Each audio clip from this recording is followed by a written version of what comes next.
Porque el que estudiaba en la universidad y se concentraba en terminar su carrera en las iglesias convencionales estaba mal visto o mal vista.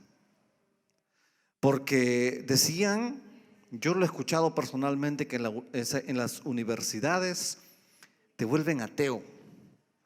Yo no creo que nadie se deje manipular la fe o la creencia personal de cada uno. Si no crees en Dios, es una decisión tuya, no la del profesor o la del entorno. Pero yo he estado en lugares así. He estado en iglesias donde eso se hablaba, donde cuando sentían la presencia de Dios, y lo hago y lo cuento esto con mucho respeto porque tal vez ustedes vengan de ahí. ¿Por qué le digo ustedes vengan de ahí? Porque esta iglesia se forma por oyentes de la radio. Me escuchaban en la radio, me pedían la dirección y de una u otra forma nos hemos congregado aquí. Y yo debo suponer que si tú me escuchaste por la radio, en algún tiempo ibas a determinada iglesia.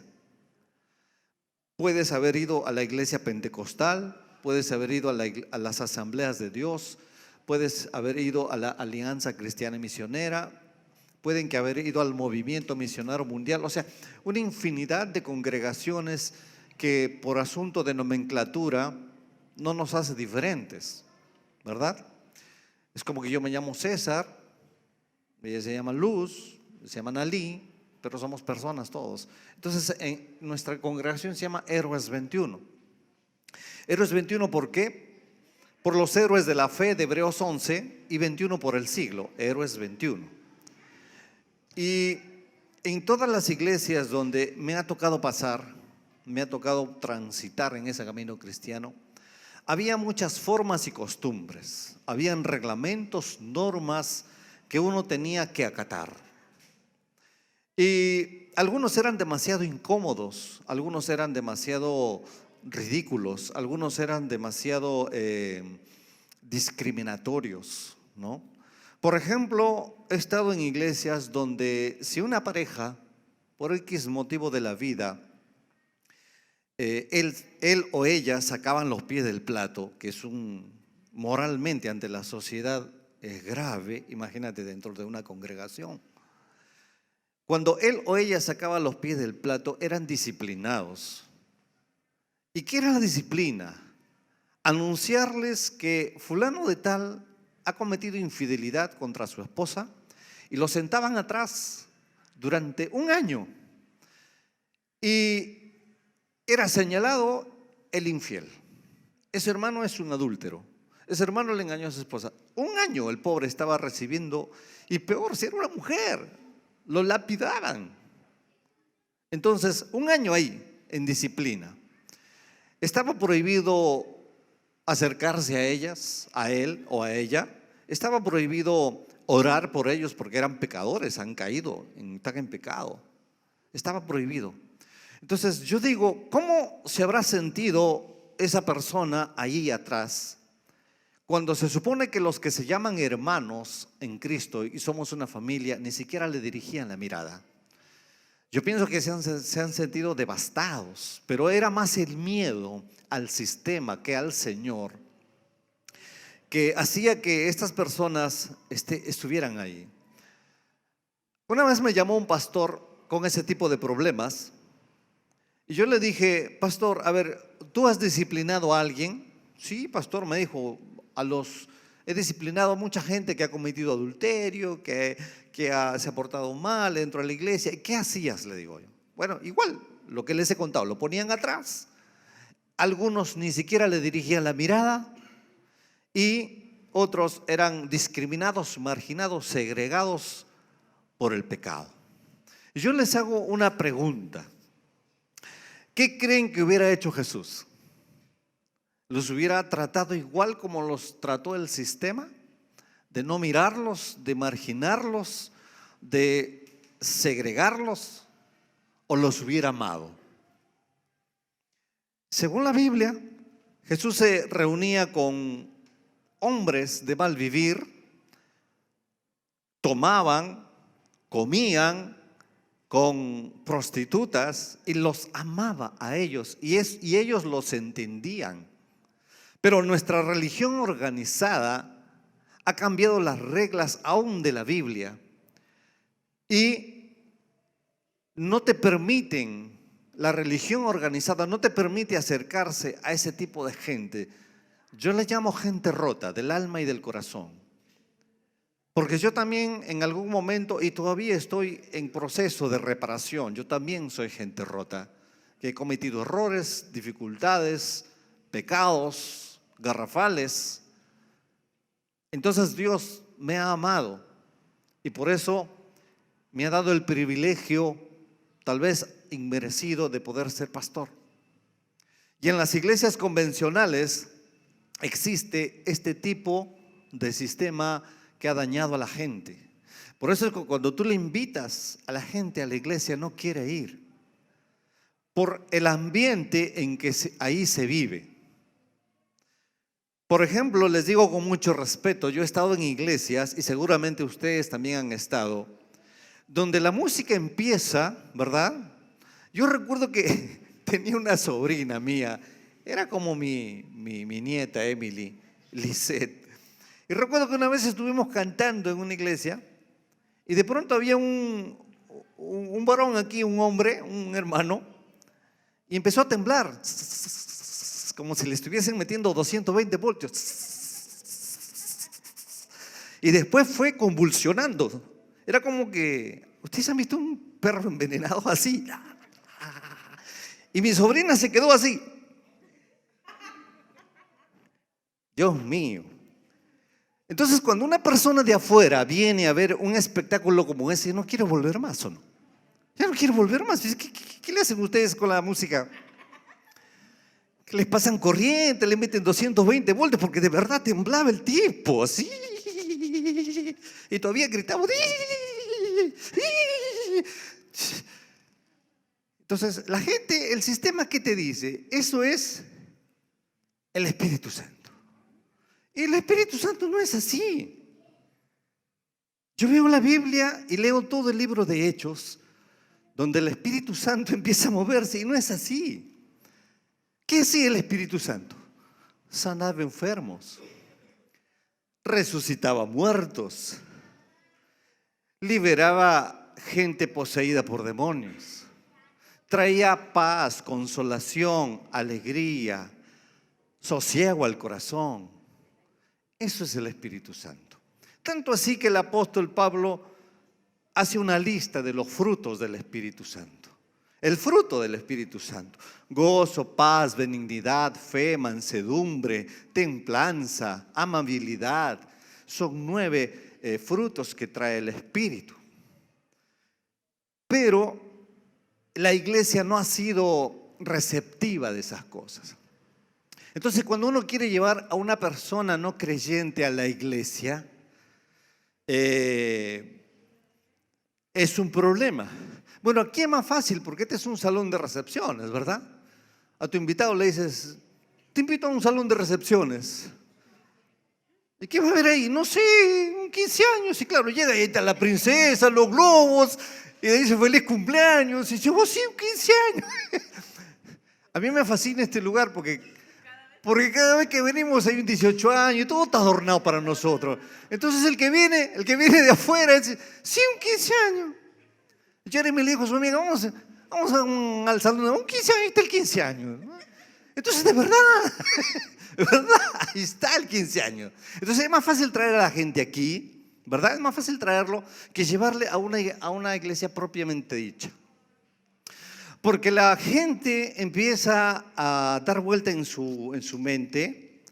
Me voy a la iglesia, lo primero que va a hacer el pastor es asaltarme con los diezmos y ofrendas. ¿Verdad? ¿Verdad que sí? Guido me pasa unos videos de unos pastores que prácticamente falta la pistola y te pone. Todo es dinero. Entonces la gente no viene porque va a decir. Ahora, yo les digo esto porque me han contado. Yo tengo amigos que me cuentan sus historias. A veces vienen y me dicen, no, yo no me identifico con ellos si soy o no cristiano, pero por alguna razón me buscan porque se sienten tranquilos en una conversación, porque de mi boca no sale groserías, no sale chistes de doble sentido, y el mundo está lleno de eso, y lo que ellos a veces quieren es una palabra así puntual. Vino a visitarme una patrulla con unos policías, y el policía de adentro, que es mi amigo, me dice: César, ¿cuándo refrescamos la garganta? Así como mi querido amigo Lavado, ¿no? Me dice: está reseca la garganta, me dice el papito de Jenny. Pero él es por broma. Y este policía me dice: ¿cuándo nos tomamos un par de cervezas? Yo le digo: mira, Lorencito, yo no te había dicho, pero yo soy pastor y obviamente evito tomar licor, ¿no? Y ahí él me cuenta su historia. Miren lo que me cuenta. Me dice que su esposa estaba agonizando y su comadre le dice: compadre, vamos a la iglesia a orar por tu esposa. Dios puede hacer un milagro. Y él me dice: César, yo estaba desesperado porque mi esposa sanara. Y yo fui, me llevaron en el carro, entramos y empezaron a bailar, empezaron a gritar. Y mi comadre empezó a convulsionar. Él lo llama convulsionar, pero la hermana, la comadre de este policía estaba así, como le dije, ¿verdad? Y yo abrí mis ojos y vi a mi comadre y estaba así. Yo pensé que algo le ha pasado. De pronto veo y todos estaban así. Y él se preguntaba: ¿debo hacer lo mismo? Me dice: no, pero yo tengo sentido común. Si yo no quiero, no lo hago. Ok, me dice, empezó el culto y empezaron así y así. Y de pronto, dice el pastor: ¿alguien ha venido por oración? ¿Alguien ha venido por algo? Sí, ok. Pero primero para orar, primero vamos a pasar las ofrendas y los diezmos. Tienes que darlo para que venga tu milagro. Miren qué poético el sinvergüenza pidiendo plata. Tienes que darlo para que venga tu milagro. Entonces, en otras palabras, ¿quieres que ore? Págame. Y él mete las manos al bolsillo y solo había unos sencillitos. Y le dice a su comadre: no tengo dinero. No, pero algo tienes que dar, aunque sea pon ahí y algún día lo vas a dar. Mira que Dios tiene que sanar a tu esposa. Total, que luego del culto pasan a una sala como esta, ahí hay una mesa grande, hay comida, y le sirven el plato y él empieza a comer. Y alguien: ¡Ey! Todavía no se come, primero hay que orar. No, estaba bien, él no sabía del asunto. Oraron y todo. Y en medio de ese proceso recibe una llamada y la esposa había fallecido. Nadie se acercó a darle un abrazo y llorar con él. Lo primero que se interesaron es en el diezmo y en la ofrenda. Lo primero que vieron ahí fue si él temblaba o no temblaba. Lo primero que vieron en él fue cuánto podían exprimirlo económicamente. Por eso es que la gente no quiere venir a la iglesia. No quiere. Entonces, cuando Herbe 21 resurge como iglesia, yo tengo dos objetivos. Uno, hablar de la gracia, de que Dios te recibe tal como eres. El Señor no te exige algún punto de vista en cuestión de ropa, por ejemplo. La gente viene con lo que tiene. A mi esposa le dijo una señora: yo iba a tal iglesia, pero ya no voy porque te exigen que vengas con vestido y elegante. Y los hombres tienen que ir con saco y corbata. O sea que yo voy ahí, me agarran de las mechas y me sacan. No le va a importar que le diga: oye, un momento, yo soy pastor de Herbe 21. No traes saco y te vas. ¿Desde cuándo el evangelio ha sido tan difícil ponerlo delante de la gente? Entonces, cuando esta congregación se abre, El Señor pone en mi corazón, porque la Biblia dice que Él te pone el querer como el hacer. Pone en mi corazón de que yo voy a recibir a la gente tal como está. Si vienen con un pantalón, los recibimos con un pantalón. Si las damas vienen con un vestido. Y si vienen los varones con su polito, así como yo, bienvenidos sean. Porque cuando alguien te recibe, ¿cómo te recibe? Te dice, buenas tardes hermano o buenas tardes hermana, ¿verdad? Y si somos hermanos, ¿somos qué? Familia. O cuando alguien viene a tu casa, tu hermano o tu hermana de sangre, tú le dices, para que tú entres a mi casa tienes que vestirte de tal o tal forma. ¿Has traído propina? ¿Qué has traído? A ver. No, simplemente lo recibes, porque es tu familia, es tu hermano o tu hermana, ¿verdad? Entonces, cuando Héroes 21 surge como iglesia, yo empecé a recordar todo lo malo de las congregaciones donde yo estaba. Empecé a recordar que estábamos día y noche, por decirlo así, en las congregaciones. Martes, miércoles, jueves, viernes, sábado, no había un día para poder sentarse y ver una buena película, para poder tener la capacidad de dormir temprano porque estabas ensayando hasta muy tarde, para acordarte de las cosas de la iglesia. Y muchas veces había conflictos porque en la familia quería ir a la playa, pero no se podía ir a la playa. ¿Por qué? Porque había que estar en el culto, ¿o no? Dios pone en mi corazón que nosotros tenemos que, no, Dios me dice, mira, la iglesia mía, y yo dices, ¿cómo que Dios te habló? No sé, simplemente lo sentí y sé que así tuvo que ser.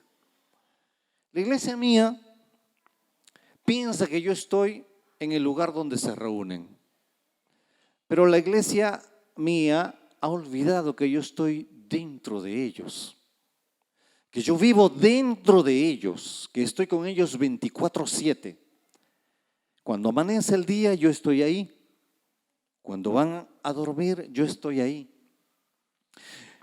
Cuando se levantan a trabajar, yo estoy ahí. Pero ellos piensan que solamente me van a encontrar ahí, en la iglesia donde cantan. Es más, ponía en mi corazón de que nosotros hemos idolatrado el templo. Ponía en mi corazón de que le han cambiado el amor de Dios hacia las cosas. Por ejemplo, en las iglesias convencionales, este lugar vendría a ser el lugar santísimo. Este es el lugar santo. Y no podías venir aquí, en esas iglesias donde yo iba, no podían subir al púlpito, le decían ellos, con pantalón, porque este es el lugar santo. Entonces Dios puso en mi corazón que no levante una iglesia así, que lo haga un sitio neutral. Este es un salón de recepciones. Ayer estuvieron aquí bailando, toneando con la quinceañera. Por lo tanto, no debió ser un lugar santo este, ¿verdad? Este es un lugar santo por los santos que están acá. Y eso es las iglesias de donde se reúnen. A veces ponen letreros ahí y dice santidad a Jehová, aleluya. Caminando ¿no? Como si estuvieras en el aire. Entonces, Héroes 21, el Señor pone en mi corazón que no sea así. Yo le dije una cosa, Señor, pero una cosa. Si Héroes 21 va a ser así, yo necesito que lo que dice tu palabra se cumpla. Porque si tu palabra dice que en tu nombre vamos a sanar a los enfermos, y yo he estado en iglesias por años donde no he visto ni un enfermo sanado, ni uno, donde la gente estaba atribulada, con dolores de cabeza, con dolores de espalda, con frialdad en el cuerpo, con la cara que le quemaba y nunca supe por qué. Y yo le dije, Señor, si algún día me pones como pastor, yo necesito ver las sanidades que lo veía en el libro de los Hechos que lo leí. Y es todo un reto, ¿saben? Es todo un reto.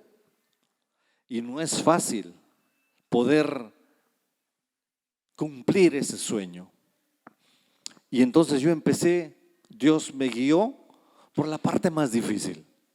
Y la parte más difícil es tratar el mundo oscuro de las tinieblas. Obviamente da miedo. Obviamente las experiencias son tenebrosas. Pero por alguna razón, Dios me dio el valor y la valentía para poder enfrentar ese tipo de cosas. Entonces, cuando la gente empezó a venir a mi casa porque me escuchaban por la radio, y yo empecé a ver cosas que jamás en mi vida he visto. Espíritus chocarreros, para que suenen chistoso, hablándome a través de la gente. He sentido mi cuerpo que se pone como la piel de gallina. He visto a gente vomitar, toser, gritar. Y yo le decía, Señor, ¿pero es verdad esto? ¿Concuerda con tu palabra? ¿O hay algo que no está bien? Toda la parte negativa de las tinieblas siempre causará un malestar. Pero también he visto a gente morirse con COVID y yo orar por ellos en el nombre de Jesús y al día siguiente estaban sanos. Nunca voy a olvidar cuando viajamos a Satipo con mi familia para unas vacaciones y el alcalde de Satipo tenía un papá que estaba agonizando con COVID. Eso fue creo que en el 2021, 2021, cuando la pandemia estaba yéndose. Y cuando fuimos a la casa del alcalde, me doy con la sorpresa que el alcalde era médico, tenía 2 clínicas. Y él sabía lo que estaba viviendo su padre, el cuadro clínico y médico. Pero cuando la ciencia médica llega a su límite, no nos queda otra cosa que mirar arriba. Fuimos, había un balón de oxígeno, un generador de oxígeno, los dos conectados aquí, suero y una enfermera privada atendiéndole cada síntoma de este anciano, y para remate era un anciano. Y cuando llegamos ahí, la saturación de este hombre era 79. ¿Qué significa tener una saturación de 79? Así brevemente, Jenicita, ¿qué significa tener saturación 79? Está bastante baja, ¿verdad? ¿Y lo normal cuál sería? Ok. Y nosotros lo vimos en 79. El alcalde es médico, tiene 2 clínicas. Cuando ve la saturación, él decía, mi papá se va.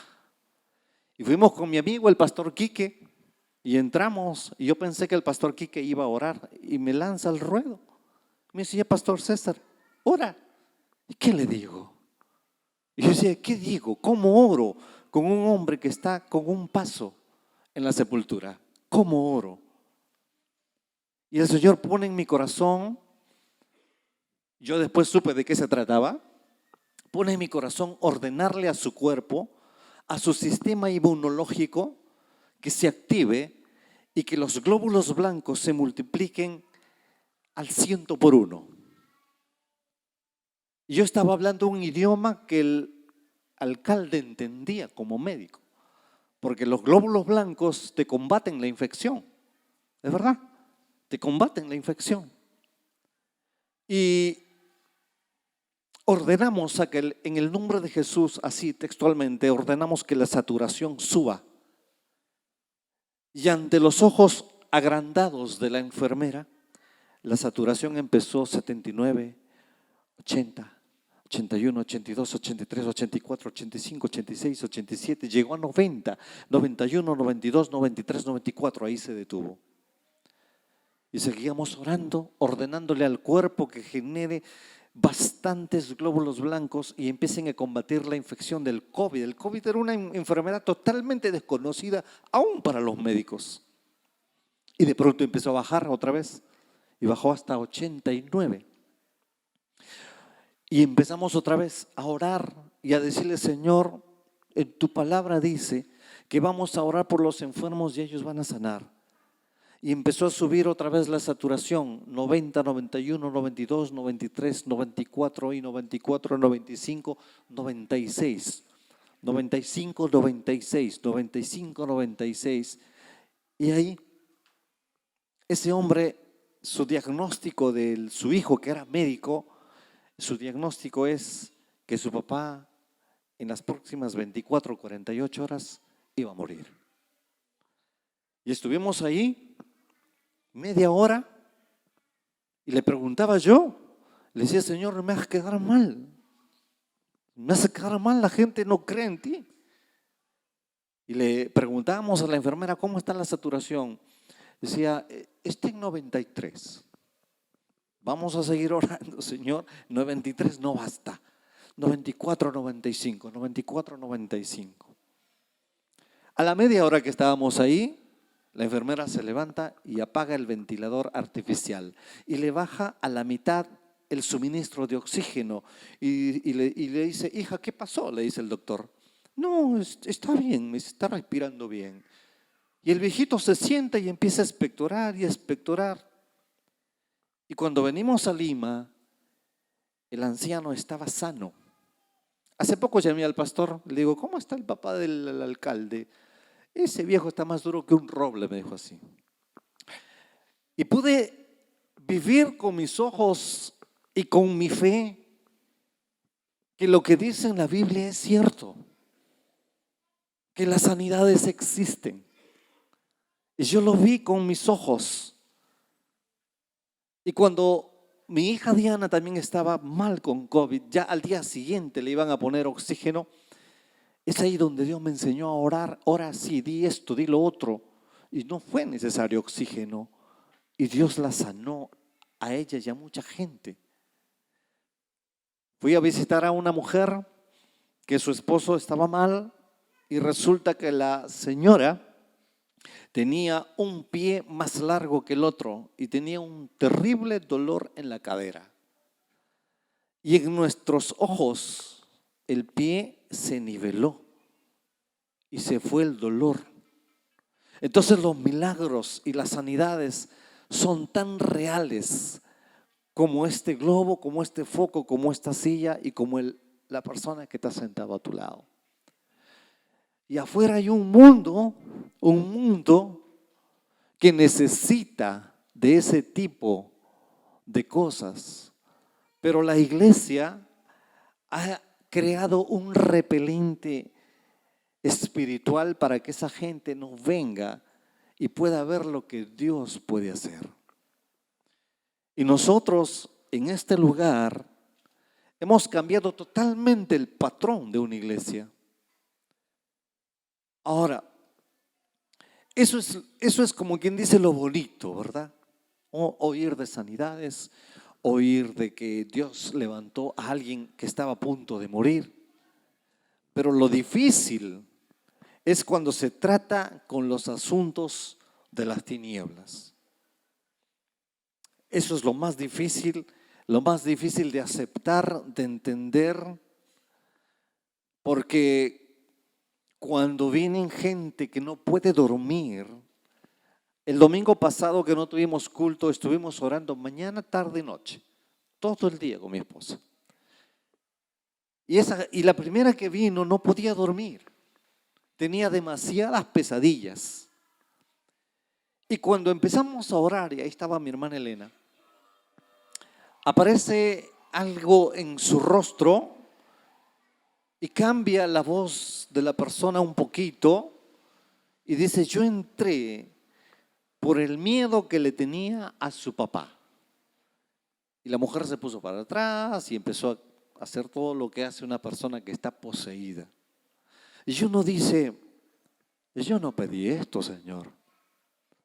Y el Señor te dice, es la forma en que lo tienes que hacer. Solo confía en mí y utiliza mi nombre.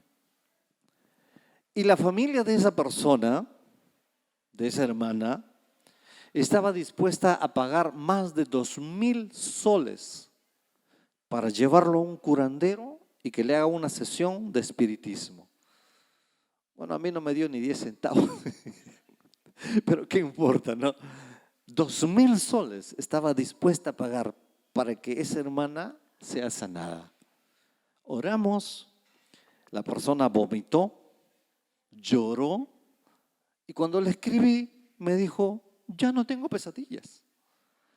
Y me dice, gracias, pastor. Yo le digo, pero ¿por qué me da gracias a mí? Si el que te sanó o te liberó fue Jesús de Nazaret. Yo no. Yo soy el cablecito que lleva la corriente. El foco es Él y la luz es Él. Algunos me dicen, ¿cuánto debo llevarte de dinero para que ores por mí? Y si me dice a mí, ¿cuánto debo llevarte de dinero para que ores por mí? Es que algún sinvergüenza les cobró. Es que algún pastor descarado y sinvergüenza les cobró. Les dijo, para orar por ti me tienes que dar tanto de ofrenda. Alguien lo hizo, por eso es que me dice a mí, ¿cuánto debo de llevar? Yo le digo, nada. Pero algo tengo que llevar, sí, tu corazón dispuesto a creer y mucha fe. Eso es todo lo que tienes que traer. Yo no soy el que sano, yo no soy el que libero, es Jesús. Y en la Biblia dice una asignación muy bonita, vamos a ver si lo encontramos. En la Biblia dice así, esa es una asignación para la iglesia. En Mateo 10, el versículo 8 dice, sanen enfermos, limpien leprosos, resuciten muertos y echen fuera demonios. De gracia recibiste y dar de gracia. Bueno, al menos 2 puntos Dios me ha hecho experimentar. En su nombre hemos sanado enfermos y hemos echado fuera demonios. Tal vez mi fe no me alcance mucho para levantar un muerto. Ahora, leprosos ya no hay. Leprosos ya no hay. La lepra se ha focalizado en la India, más que todo en la India y en Centroamérica. Leprosos no hay. Pero hay gente que tiene lepra en el corazón. No pueden perdonar, no son felices, no saben lo que es un día de felicidad, un día de tranquilidad, un día de paz. No lo saben. Su corazón se corroe todos los días con una lepra espiritual. Y nos ha mandado sanar leprosos. Cuando los hijos de los israelitas que pasan al mar, a la tierra prometida, ellos pasan, sus padres habían muerto en el desierto, ellos pasan, y Josué les dice, por cada tribu traigan una piedra aquí y hagamos un monumento. Y hacen un monumento de 12 piedras, y Josué les dice, esas piedras va a ser el recordatorio de lo que Dios hizo por ustedes, sacándoles de un lugar de esclavitud y llevándoles a la tierra prometida. Cuando ustedes pasen por ahí, se van a acordar del milagro que Dios hizo. Y a veces nosotros, con las cosas de la vida, con los avatares de la vida, andamos demasiado preocupados. Yo en todas las personas que vienen a casa he podido encontrar un patrón. Todos tienen problemas económicos. A la mayoría le falta el dinero, están endeudados, no tienen un futuro más allá del día a día, están preocupados porque el negocio no levanta, porque las deudas no se pagan y por lo tanto van a la cama, miran el techo y dan vueltas sus ideas en su cabeza, preocupados al extremo, no pueden dormir, no pueden conciliar el sueño porque todo está mal. Ese es el patrón que encuentro en las personas. Ese es el patrón. Falta de economía, falta de dinero, ese es el patrón. Y se ponen a visualizar una semana adelante y no saben cómo salir de ese momento difícil en la economía. Josué dijo eso, ¿verdad? Cuando ustedes pasen por ahí y cuando vean las piedras, acuérdense de que Dios estuvo ahí. Acuérdense. Pero nosotros nos olvidamos de lo que Dios hizo en nuestro pasado. Nosotros nos olvidamos de los milagros que hizo Dios. A mí me gusta conversar con Danielito porque me cuenta de las cosas de su papá, de las provisiones milagrosas que traían a casa a pesar de la humildad, que su papá se iba a la sierra y traía cancha, trigo, papas, y él dice, y nunca nos faltaba el pan. Y yo sé que cada uno de ustedes ha tenido una experiencia así con Dios. En los momentos más difíciles nunca te faltó el pan. A pesar de la escasez, de la necesidad, del dolor, de la incertidumbre, de un futuro sin puertas abiertas. Todos tenemos algo que recordar de que Dios hizo en nuestra vida. Yo recuerdo por allá por el año 2005, mi hija Wendy tenía, no recuerdo qué edad, pero estaba en primaria todavía, quinto o sexto, no recuerdo todavía mucho, soy muy malo para eso. Un día ella a las 6 de la mañana empezó a convulsionar en su cama, ella estaba dormida. Su carita convulsionaba y se hacía para un costado. La desperté como pude, entró en razón, mi esposa los llevó a que le hagan unos exámenes al hospital y le diagnosticaron epilepsia en primer grado, creo. O sea, el más bajo, la epilepsia. Dios, ¿saben que te den esa noticia? Que tu hija va a ser epiléptica por el resto de tu vida, una niña llena de esperanza y de fe en el futuro. Y ella tenía que tomar media pastilla por el resto de su vida. Y esa media pastilla le causaba estragos en su estómago. Esa media pastilla le causaba dolor, ardor, pero si no tomaba, convulsionaba. Y el patrón de vivencia de nosotros se resumió a que no te olvides de tomar tu pastilla, porque ella de pequeña iba a la casa de mi mamá y se quedaba con mis sobrinas.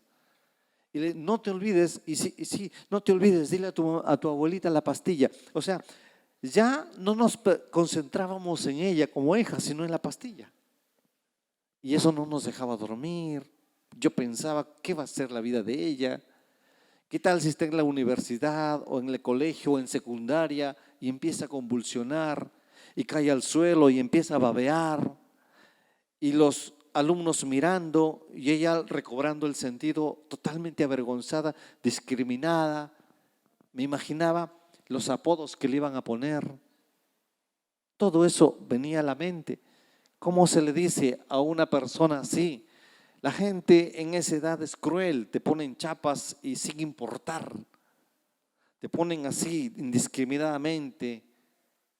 Me imagino que ningún amigo le invitaría a salir porque qué tal en su cena le agarra un ataque de epilepsia. La vida de mi hija se veía totalmente sombría. Y eso iba, según el parte médico, eso iba a ser de por vida, totalmente de por vida. Así que lidiamos con eso un buen tiempo. Todavía era niña. Y yo empecé a leer esto de la Biblia, de que Dios hacía milagros, pero no lo veíamos en la iglesia donde íbamos. Así que un día llamé a mi esposa, llamé a mi hija y le dije, nosotros creemos en un Dios que hace milagros, ¿verdad? Sí, me dijeron las dos. Que Dios puede sanar enfermos, ¿verdad? Sí. Que Dios puede sanar la epilepsia, ¿verdad? Sí, porque en la Biblia está que Jesús sanó a epilépticos. Está. Y si está en la Biblia, ¿por qué no lo puede hacer en mi hija? Así que le dije a mi esposa, vamos a tomar fe, vamos a creer en Dios, pero a partir de hoy, nunca más va a tomar pastillas nuestra hija Wendy, nunca más, porque yo creo que Dios puede hacer un milagro. Mi hijita lloró, no sé si de emoción o de miedo, porque pensó, mi papá no me va a dar pastillas, me voy a poner mal. Mi esposa lloró, nos abrazamos los tres y lloramos. Y le creímos a Dios de que Dios le iba a dar la sanidad a mi hija Wendy por el resto de su vida. Y hasta el día de hoy, que tiene dos hijas maravillosas, un esposo maravilloso, hasta el día de hoy, ni un ápice de epilepsia en la vida de mi hija, porque me atreví a creer en lo que dice la palabra del Señor. Entonces, cada vez que viene un problema fuerte a casa, cada vez que se levanta una enfermedad en la familia, yo me acuerdo que un día le dije a Dios, yo creo en ti y que la epilepsia de mi hija tú lo vas a sanar. Entonces, si Dios me sanó una epilepsia con mi hija, ¿por qué no puedo creer que otras cosas, que otras enfermedades, Dios las puede sanar? ¿Saben por qué? Porque yo tengo que recordar, cada vez que mi fe me falla, tengo que recordar lo que Dios años atrás hizo con mi pequeña, y eso me levanta el ánimo. Cada vez que tú amaneces en tu casa y tu alacena está vacía, no hay comida, no hay provisión, no hay dinero, acuérdate que un día tal vez atrás Dios te hizo un milagro, no sé cómo y por dónde, pero trajo provisión a casa. Alguien te llamó para un trabajo. Acuérdate, porque Dios no te abandona, no te va a dejar. Él dijo, yo estoy con ustedes hasta el fin del mundo. No te va a dejar, no te va a abandonar. Cuando yo me siento deprimido, arruinado, me acuerdo de ese milagro. Y yo me acuerdo cuando le dije, Señor, ¿puede sanar a mi hija? Ustedes saben lo que significa quitarle la pastilla para evitar la epilepsia a una niña a causa de la fe. Si su médico me hubiese escuchado, me hubiera tirado la gritada de mi vida. Pero en fe, yo, mi hija pequeña y mi esposa, los tres nos abrazamos y lloramos. Y hasta el día de hoy, por el Dios que le canto y le sirvo, hasta el día de hoy no le ha vuelto a dar epilepsia. ¿Y por qué no podemos creer que cuando nuestros problemas son tan grandes en la vida, no nos acordamos de esas piedras del recuerdo? Así como Josué les decía a los israelitas, cuando vean esas piedras es señal de que Dios los trajo de la esclavitud a la tierra prometida. En la Biblia hay una serie de versículos que dice, acuérdate de tu Señor, acuérdate de tu Dios, acuérdate cuando Él te sacó de Egipto, acuérdate cuando eras esclavo, acuérdate que Él te ama. Yo te invito a que cuando tu problema sea demasiado fuerte, donde tus cargas emocionales te pesen en el alma, donde cuando te acuestas en tu cama y veas el techo y no encuentres razón en la vida, acuérdate, algo Dios tuvo que haber hecho en el pasado que te levante un poquito la fe. Acuérdate, algo tiene que haber, algo tiene que haber, algo tiene que haber ahí atrás en tu pasado, por más pequeño que sea. Alguien, acuérdate que alguien un día te tocó la puerta y te trajo un poco de comida, víveres, te dio una propina. Yo tengo experiencias así a lo largo de toda mi vida. Fui golpeado por la escasez económica, pero alguien tocaba mi puerta y había bolsas de comida y me decían: el Señor te manda. Yo me acuerdo cuando hay necesidad en casa, me acuerdo y le decía: Señor, atrás, cuando yo no tenía nada, tú me traías y me proveías a pesar de las circunstancias. Eso levanta mi fe. Yo estoy seguro que todos en algún momento hemos pasado dificultad en la economía. Acuérdate, en algún momento Dios ha hecho algo que te cubrió esa necesidad. Algo tuvo que haber hecho Dios para que tú te acuerdes de eso y puedas levantar tu fe. De verdad, yo estoy seguro de que hay algo así. De seguro, yo sé que hay algo ahí que haces que te recuerdes que Dios no te deja solo ni te deja sola. Algo me vas a contar a mí. Te aseguro que si tienes una entrevista conmigo y te pregunto: cuéntame algo que Dios haya hecho en tu vida, algo vas a tener que contarme. Algo vas a tener que contarme. A veces la gente que se reúne, yo los escucho y de verdad, y yo escucho a mucha gente, ¿no? A mucha gente que me cuenta: Dios hizo esto, Dios hizo lo otro. Y yo le digo: acuérdate entonces que Dios no te abandonó. Acuérdate qué hizo Dios en tu vida hace tiempo atrás. Y que hoy, en la poca fe que tienes, por todas las circunstancias, y no te estoy juzgando ni te estoy criticando, yo también he tenido poca fe cuando los problemas pesan en mi vida personal, en mi vida familiar. Yo me acuerdo de aquellos tiempos donde Dios nos sacó a mí y a mi familia. Me acuerdo cuando en pleno shock del paquetazo de los 90 de Fujimori, donde cuando te podías comprar con cierta cantidad de dinero todo un mercado, al día siguiente con eso te podías comprar un pan. Mi esposa embarazada de mi primera hija, sin trabajo, sin comida, totalmente devastado, sin saber cómo voy a conseguir dinero. Pero el Señor movió cosas y circunstancias y en medio de la nada ella dio a luz. Y pudimos cubrir eso. Yo no tengo la menor idea cómo fue. Y cuando no hay nada, cuando la vida me ajusta, cuando las cosas se ponen negras, me acuerdo de ese evento. Y le dije: Señor, en pleno paquetazo, porque se le llamaba paquetazo, en pleno Fujishock, mi esposa dio a luz y yo no sé cómo me sacaste de esto. Y eso levanta mi fe, ¿saben? Eso me da madurez para enfrentar las cosas de esta vida. Pero cada vez que una enfermedad acecha mi vida, yo me acuerdo de lo que Dios hizo con mi hija Wendy. Yo me acuerdo, de verdad que sí.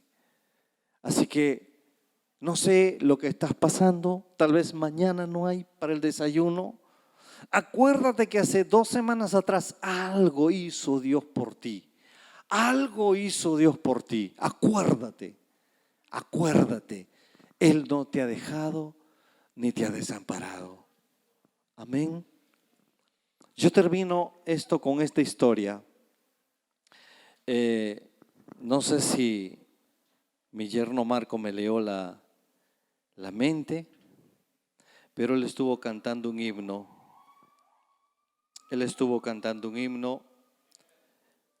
Y esa es la historia del hombre que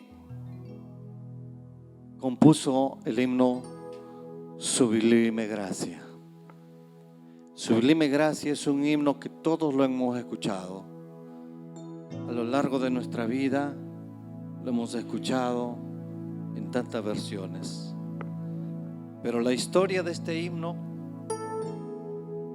fue escrita hace 238 años atrás. ¿Quién lo escribió? Lo escribió un hombre totalmente lleno de pecado. Él era John Newton. John Newton fue un hombre que comercializó gente, que vendió gente, esclavos. Él en su biografía dice que estaba hastiado de pecar, pero no hastiado de querer dejarlo. O sea, su vida, su día a día era pecar. Estaba gordo de tanto pecar, dice así. Él podía agarrar prostitutas, emborracharse. Él podía hacer todo eso. Él se va a África y empieza a comprar gente morena, negra, esclava. Y este John Newton era el más blasfemo de todos los hombres. Era el más blasfemo de todos los hombres. En su boca no había una palabra normal, todo era lisura, grosería. Es como que encuentres a alguien y que de su boca solamente sale mentada de madre. Eso era John Newton. Era un hombre que no respetaba nada. Había asesinado a muchos morenos. Pero él recuerda y dice, cuando él transportaba esclavos negros del África a venderlos, los negros cantaban de pena y de dolor. John Newton, un día llegan a cierto lugar, el capitán del barco baja y John Newton abre un barril de licor y embriaga a toda la tripulación. Los emborrachó por el simple hecho de verlos borrachos. Viene el capitán, se molesta tanto que golpea a John Newton casi hasta matarlo. Y en medio del mar, este capitán arroja a John Newton al mar a que se lo coman los tiburones. Y quedó flotando ahí.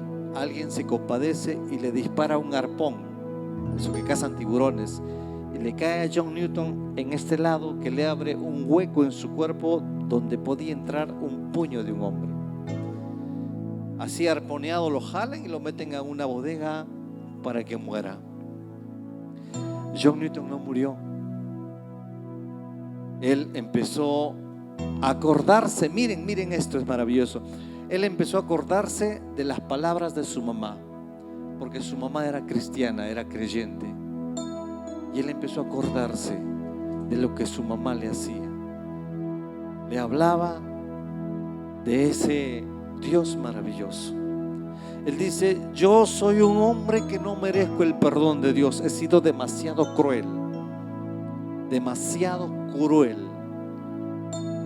Y allí en medio de ese dolor, de esa podredumbre, él escribe ese himno, Sublime Gracia. Él dice, la letra estaba, pero faltaba la música. Y no había música para ponerle a ese himno. Hasta que él dice, me acordé de las tonadas que hacían los negros del África. Y esas tonadas de lamento y de dolor fueron la música